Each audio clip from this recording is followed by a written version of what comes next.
கொல்லிப்பாவை எட்டுக்கை அம்மன். இவர்கள்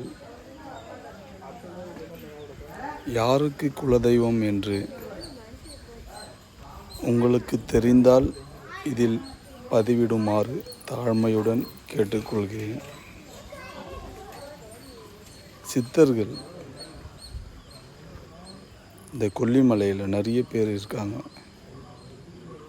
நான் இந்த கொல்லிமலைக்கு வந்ததுக்கான முக்கிய காரணமே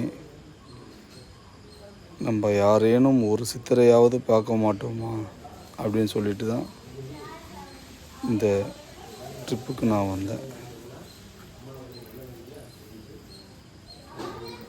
இங்கேருந்து நம்ம கிளம்பி போகும்போது அம்மாவை பார்த்துங்க.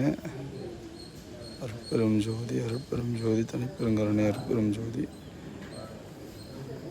இந்த பைக் ட்ரைவ்லேயே எனக்கு தூக்கம் ஹெவியாக வந்தது. இப்போ தூங்கிறதுக்கு முன்னாடி தூக்கம் வந்தது. தூக்கத்தை அவாய்ட் பண்ணிவிட்டு அருட்பெரும் ஜோதி, அருட்பெரும் ஜோதி, தனிப்பெருங்கருணை, அருட்பெரும் ஜோதின்னு சொல்லிட்டு தான் நான் வண்டி ட்ரைவ் பண்ணிட்டு இருந்தேன். ப்ளஸ் பார்த்திங்கன்னா இந்த எட்டுக்கை அம்மன் கொல்லிப்பாவை என்று சொல்லக்கூடிய கடவுள்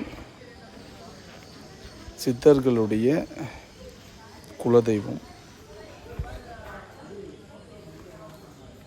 தெரியுங்களா?